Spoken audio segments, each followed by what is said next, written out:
Olá, sejam mais uma vez bem-vindas e bem-vindos ao nosso canal Aliteração. Bom, gente, no vídeo de hoje eu quero falar sobre uma coluna que eu li há alguns dias do Eli Schwartzman, comentando sobre um livro que ele leu. E por que eu quero falar sobre isso? Porque é um assunto que a gente já tratou de maneira mais superficial aqui no canal, em alguns vídeos, né? Mas há muitos vídeos atrás. E eu acho que é um assunto que a gente tem que ir continuamente e tratando. Aliás, eu acho que os assuntos eles podem ser tratados continuamente para demonstrar se a gente mudou o nosso posicionamento, se a gente não mudou, se a gente reforçou, por que mudou, por que reforçou. Eu acho que é importante, né? Eu acho que os assuntos não se esgotam com tanta facilidade. Algumas coisas se esgotam nos assuntos, né? Principalmente quando são assuntos de ordem histórica, técnica, enfim, as coisas meio que se esgotam. Mas, em tese, né, os assuntos nunca se esgotam. A gente pode mudar nossa visão de mundo, nossa visão de... E eu acho que esse é um assunto que é interessante, mesmo que eu já tenha falado, repetir. E do que se trata? O Eli Schwartzman foi comentar um livro que ele leu por conta de duas outras colunas que ele leu, do João Paulo Coutinho, uma coisa assim, e do André Trigueiro, sobre esse mesmo livro. E aí ele acabou lendo o livro e comentou também sobre o livro. Que livro é esse? E aí, antes de falar do livro, eu, por causa da coluna do Eli Schwartzman, eu também fui ler as outras duas colunas, né, do Coutinho e do Trigueiro, sobre esse mesmo livro. E o livro trata-se de um livro chamado Monsters. Ainda não tem no Brasil. Monsters, a fandom, não sei o quê, enfim, é alguma coisa relacionado a... O assunto principal do livro é aquela coisa de se nós devemos ter contato ou não, gostar ou não, enfim, quais os conflitos de se gostar ou não de obras de artistas que fizeram coisas horríveis na vida deles, né, na vida pessoal. Aquela coisa de separar o artista da obra, é possível, não é possível, consegue-se, não consegue-se, enfim. E o livro dessa escritora, uma escritora dos Estados Unidos que se chama Claire Dederer, uma coisa assim. E aí eles estavam comentando o livro. Obviamente eu não li o livro, né? Até porque essas colunas foram dos últimos dias e o livro não existe no Brasil ainda. Mas eu acho que a partir do que eles falaram eu queria levantar algumas reflexões sobre esse assunto. É possível separar artista da obra? Eu consigo, por exemplo, ver, fruir, né? Vamos usar o termo técnico, né? Fruir tranquilamente a obra de um artista que cometeu um crime, enfim, que teve algum comportamento social extremamente reprovável, né? Ou não, ou eu não consigo. É certo, é errado, é possível, não é possível, enfim. Então eu queria levantar algumas questões. Primeiro, eu acho que para a gente refletir um assunto como esse, que é extremamente complexo, e talvez esse vídeo não dê conta de todo esse assunto, a gente tem que sair de alguns campos, né? A gente tem que deixar de lado alguns campos. Eu acho que o primeiro campo que a gente tem que deixar de lado é o campo maniqueísta. Se é certo, se é errado, se é possível, se não é possível, se devemos ou não devemos. Eu acho que essas dicotomias e esses maniqueísmos, eles não podem entrar numa reflexão e num debate como esse, porque a gente está lidando com uma coisa muito complexa, né? E quando eu falo em complexo, eu quero usar um pouco a ideia de complexo dada pelo Edgar Morin, né? Quando o Edgar Morin, no livro Os 7 Saberes Necessários para uma Educação do Futuro, ele fala dessa coisa de que o conhecimento é complexo. Complexo para ele, né, ele vai na origem etimológica da palavra, enfim, é tecido em rede. Né? Só que esse tecido em rede, ele não tem um ponto de partida. Ele não é tecido, então este é o problema, este é o conhecimento principal e os outros se agregam a esse conhecimento principal como uma rede de conhecimentos, mas onde tem um principal e os outros secundários. esse tipo de abordagem da ideia de conhecimento em rede que a gente tem, inclusive, por exemplo, na educação no Brasil, e para refletir sobre vários assuntos, na minha concepção, no meu entendimento, é uma abordagem errônea, é uma abordagem equivocada, porque a gente não pode considerar que nessa rede, e aí é por isso que eu quis citar o Mohan, porque ele nesse livro fala claramente sobre isso, que essa rede que tece o conhecimento, né, que torna o conhecimento complexo, ela não tem um ponto principal, não existe um conhecimento que é o principal, quer dizer, isso não é o conhecimento tecido em rede, segundo Edgar Morin, tá? Essa coisa de um principal e os outros. Então eu quis pegar essa coisa, esse conceito de complexo, né, que também tem muita relação com o que o Deleuze e o Guattari vão chamar, né, no antiédipo, né, no capitalismo e esquizofrenia, do rizoma, né, da experiência rizomática, enfim, onde não existe um eixo principal e as coisas vão, né, são entrelaçadas de maneira não hierárquica, né? Então, eu acho que esse é um assunto que tem que ser abordado dessa maneira complexa, dessa maneira rizomática ou dessa maneira não hierarquizante. E por que eu digo isso, gente? Porque vamos lá, vamos partir da pergunta principal. O que fazer quando eu tenho uma obra de arte genial e o seu artista e o seu criador, a pessoa que criou essa obra, é alguém que tem um comportamento social absurdo. Sei lá, cometeu um crime, né? E a gente tem alguns exemplos muito conhecidos, né, que ficaram muito famosos. Caso do Woody Allen, do Roman Polanski, enfim, e vários outros. A gente consegue ver a obra dessa pessoa do mesmo jeito, a gente consegue, não dá mais para ver a obra da pessoa do mesmo jeito, temos que atacar a obra dessa pessoa. Eu vou usar alguns exemplos, tá, gente? Como eu disse, esse vídeo não vai esgotar o assunto. Mas eu tenho algumas questões a colocar. Primeira questão. Eu acho que todo esse debate, ele é consequência de algo que é um problema anterior a ele e que esse debate só surge porque a gente tem na nossa cultura uma ideia de arte que eu já falei várias vezes aqui no canal, acho extremamente equivocada. E por que eu digo isso? Porque essa coisa de, nossa, o artista, você viu aquele cara, porra, fez aquilo, tal, não sei o quê, pô, a obra dele é tão legal, mas ele foi machista, ele estuprou, ele cometeu um crime, ele foi racista, enfim, ele é reacionário, defendeu o fascismo. A gente pode pensar numa série de coisas absurdas.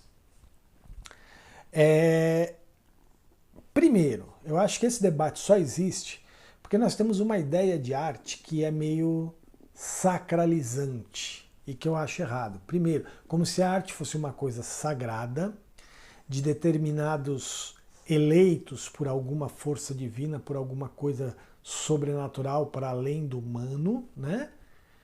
que elege alguns para residir, quer dizer, a arte é uma força sobrenatural que elege alguns indivíduos na Terra para habitar esses indivíduos, e esses indivíduos então são os artistas. Por que esse pensamento é errado? E é errado. Ah, não, mas a gente não pensa nisso hoje em dia. Pensa, no fundo a gente pensa. No fundo a gente ainda trata a arte e o artista, pro bem ou pro mal, como uma coisa desconectada da nossa vida cotidiana, da nossa vida ordinária. Mesmo quando ela está relacionada à nossa vida ordinária, quando a obra de arte fala da nossa vida ordinária, enquanto obra de arte ela se desconecta da nossa vida ordinária. Então isso é um problema para mim. E isso é que permite. Por quê? Porque se a gente vê o artista como um ser especial, a gente tem dificuldade em aceitar, não aceitar os erros do artista, mas em aceitar que o artista é um ser humano que ele comete erros, que ele pode ser uma pessoa ruim, que ele pode ser uma pessoa não muito legal, mas que ele pode cometer erros. E aí esses erros podem ser mais graves, menos graves, enfim, né? Então eu acho que esse primeiro equívoco, ele anuvia, né? Ele torna muito difuso o debate sobre a relação entre o artista e a obra e o público, porque é isso, porque coloca o artista e a obra num lugar hierarquicamente superior ao do público, como se a arte e o artista fosse alguém a ser louvado, a ser mitificado, enfim, essa coisa do fã e tal, né? Então eu acho que isso é muito importante, a gente tem que levar isso em consideração antes de fazer esse debate, se é possível ou não separar artista da obra e essas coisas todas. Por quê? Porque a gente precisa entender de uma vez por todas que o fazer artístico é um fazer do ser humano, das pessoas em geral, inerente à nossa condição humana, né? E que ganha mais ou menos legitimidade de acordo com o tempo e o lugar, né? Quer dizer, ela é uma coisa que a arte é uma coisa que está totalmente imersa na vida cotidiana, na vida ordinária. Ela não é algo extraordinário, ela não é algo desconectado da vida. Tá? Então, quando a gente conseguir superar esse debate, talvez seja a hora da gente fazer o debate sobre a relação entre artista e obra. Porque a gente vai fazer esse debate de uma maneira mais convicta, mais sustentada, né? A gente não pode fazer esse debate enquanto a gente tiver, eu estou falando a gente enquanto sociedade, tá? Uns mais, outros menos, mas enquanto a gente tiver com o artista e com a arte uma relação de submissão, de hierarquização. Por quê? Porque se o artista é um artista que eu gosto muito, naturalmente eu vou enxergá-lo de uma outra forma do que se um artista que eu gosto menos, né? Então, por exemplo, o Kevin Spacey foi acusado de assediar, de abusar sexualmente de garotos. O Michael Jackson também. Ah, o Michael Jackson nunca foi processado, nunca nada disso, já desmentiram e tal. O Kevin Spacey acabou de ser absolvido. Se a absolvição dele foi justa ou não, se foi correta ou não, se ele fez ou não, estou falando o que acontece socialmente. Ele foi absolvido, mas ele foi massacrado. O Michael Jackson foi massacrado, mas menos massacrado. Por quê? Porque o Michael Jackson é uma estrela muito mais adorada do que o Kevin Spacey, né? Então, percebe como existem meandros aí nesse debate que a gente precisa se livrar deles. A gente não pode entrar nesse debate com os meandros, e tudo isso tem a ver com a idolatria ao artista, né? Uma idolatria que, inclusive na nossa sociedade capitalista, serve para se vender arte, né? Para que a arte seja consumida. Esse é o primeiro assunto que a gente tem que superar para poder continuar esse debate. Mas aí, gente, eu tô achando até que eu vou parar esse vídeo por aqui, porque se eu falei que a gente precisa se livrar desse assunto para fazer esse debate, se eu começar a falar muito sobre o que eu penso sobre esse debate, já superado esse assunto para mim, né? Esse assunto para mim é superado porque eu não tenho nenhuma idolatria por nenhum artista. Eu gosto da criação, eu tenho artistas que eu considero geniais, mas não os artistas. As coisas que esses artistas fazem são geniais. Então eu consigo, de alguma maneira, olhar para a obra sem necessariamente olhar para o artista. Mas eu não estou aqui defendendo isso, tá, gente? Por isso que eu falei que é uma coisa muito profunda que talvez um vídeo não dê conta. Porque eu também acho que isso não é a coisa a ser feita indiscriminadamente. Eu não acho que isso é a conduta correta. É uma conduta que eu consigo fazer dentro de determinadas condições de vida que eu tenho, né? Eu sou um homem branco, heterossexual, enfim, essas coisas todas. Então, eu tenho essas certas condições que me permitem fazer isso em algumas situações e que não tem nada a ver com idolatrar o artista ou não. E eu vou dar só 2 exemplos para jogar algumas questões para a gente refletir para um próximo vídeo, tá, gente? Porque eu acho que talvez esse assunto precise de mais um vídeo. Ou 2, ou 3, enfim. Vou dar 2 exemplos. O filme O Pianista, do Roman Polanski, e o filme O Último Tango em Paris, do Bernardo Bertolucci. Eu acho O Pianista um filme genial. Não acho O Último Tango em Paris um filme genial, mas acho um filme muito bom. E por que eu estou usando esses 2 exemplos? Porque justamente 2 exemplos de um caso em que eu consigo separar o artista da obra, que é o caso do Polanski, e um caso em que eu não consigo separar o artista da obra, que é o caso do Bertolucci. Desta obra. Veja, não é de todas as obras do Bertolucci, desta obra. E por quê? Porque o escândalo que envolve o Polanski, dele ter estuprado uma menina, enfim, aquela coisa toda, é abjeto, é horrível, é pavoroso. Mas isso não se reflete em nada na obra dele. Né? O Pianista é um filme muito importante para a gente lidar, por exemplo, refletir de maneira ficcional, obviamente, sobre a ocupação nazista na Polônia, a Polônia durante a Segunda Guerra Mundial. Né? Então o filme não carrega nenhum resquício deste comportamento abjeto do artista. Já O Último Tango em Paris, todo o escândalo que envolve a própria construção da obra, né? Da cena que o Marlon Brando combinou com Bertolucci sem falar com a atriz, enfim, e que ela ficou traumatizada por causa disso, quer dizer, a coisa abjeta está intrínseca na obra. Então, nesse caso do Bertolucci, não tem como separar, porque o próprio artista não nos deixou separar. Ele carregou para o universo intrínseco da narrativa da obra, e não é por causa do que a obra fala, do que a obra faz, não. Mas ele carregou. Ah, mas antes a gente não sabia. Então, quando a gente ficou sabendo, claro que a gente passa a olhar o filme com outros olhos. Porque sabendo que aquela obra foi feita a partir de uma coisa como essa, é claro que a gente passa a olhar aquela obra com outros olhos e não tem como não olhar com outros olhos. Já no caso do Pianista, é possível, porque a obra não carrega.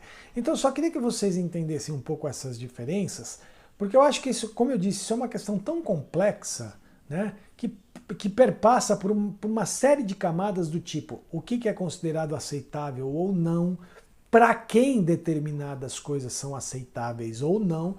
Obviamente, eu falo, por exemplo, do Polanski, que é possível separar porque o filme não carrega nada da coisa abjeta que ele fez, mas, de novo, eu sou um homem, né? Então, assim, eu não posso também dizer que é um absurdo uma mulher que não consegue separar, porque o Polanski foi acusado de estupro. Então, claro que é diferente a maneira como eu, homem, lido, por mais empatia que eu tenha, como é que eu lido com a questão do estupro do que uma mulher. Isso também é de uma lógica que a gente tem que começar a entender enquanto sociedade. Né? Então, eu dei esses exemplos, mas só para vocês entenderem que é do meu jeito, a maneira como eu lido com a coisa. Então, não é porque eu falo que eu consigo separar que eu vou separar sempre. Tem casos que não dá para separar, tem casos que dá para separar, e eu estou falando eu. Mas também a gente não pode entrar nesse subjetivismo absoluto e dizer, não, cada um faz o que bem entender. Eu acho que a gente tem que debater. Por que determinadas pessoas conseguem separar, outras não? Em que condições se separa, em que condições não se separa? E eu acho que essa coluna do Eli Schwartzman e as outras 2 colunas, elas trazem algumas reflexões importantes, e me parece que esse livro dessa escritora, que é o que impulsionou esse debate todo, também traz reflexões muito importantes, Porque a gente precisa entender, uma única coisa que eu acho que a gente precisa entender, e eu, como eu disse, eu vou repetir aqui, eu vou fazer outros vídeos falando disso, não sei de que maneira eu vou retomar esse assunto, mas eu volto a dizer, a primeira coisa que a gente tem que superar é a questão da idolatria da arte e do artista. Enquanto a gente não conseguir socialmente superar isso mesmo, esse debate vai ter sempre um viés de meandros esquisitos que não servem para construir um bom debate. Vai ter aquela coisa de que precisa de uma resposta pronta. E a resposta pronta não existe. Mas eu vou retomar isso. Só que a questão que eu quero é, primeiro, por que deixar ou não deixar de consumir ou de fruir a obra de um artista? Né? Nossa, existe uma série de coisas que eu queria falar sobre isso, gente. Porque assim, também tem a questão do que a gente chama de genialidade. Eu chamei o filme Pianista, por exemplo, do Polanski de genial. Eu tenho algumas obras que eu considero geniais, né? Eu já falei várias vezes aqui no canal de obras que eu considero geniais. Mas a genialidade está naquela obra, não no seu artista. Porque a genialidade, para mim, na arte, ela tem um componente do processo de criação no sentido de o que se movimentou eticamente, esteticamente, politicamente, culturalmente, historicamente e que se condensou naquela forma chamada obra de arte. Tá? Ou em coisas que não necessariamente se transformam em formas chamadas obras de arte. Mas eu acho que tem a ver com o que se como é que a gente fala? O que se movimentou, né? O que a gente usa para movimentar as coisas e fazer aquilo surgir. Tá? Mas eu já estou misturando os assuntos, enfim, porque é um assunto tão complexo, gente, que realmente não tem como refletir de uma maneira muito linear sobre isso. Tá? Eu só quero lançar esse debate porque eu acho que é um debate que precisa ser feito, sim. A gente precisa entender essa questão do artista e da obra, do papel da arte na sociedade, do papel do artista na sociedade, questões sobre punitivismo exacerbado ou não, aonde entra um punitivismo incoerente, aonde entra um punitivismo justo, se é que existe um punitivismo justo, aonde que entra a nossa crença, a nossa fé na possibilidade de reabilitação de uma pessoa que cometeu um crime ou não, até que ponto entra o rótulo que a gente coloca na pessoa que cometeu um crime pelo resto da vida.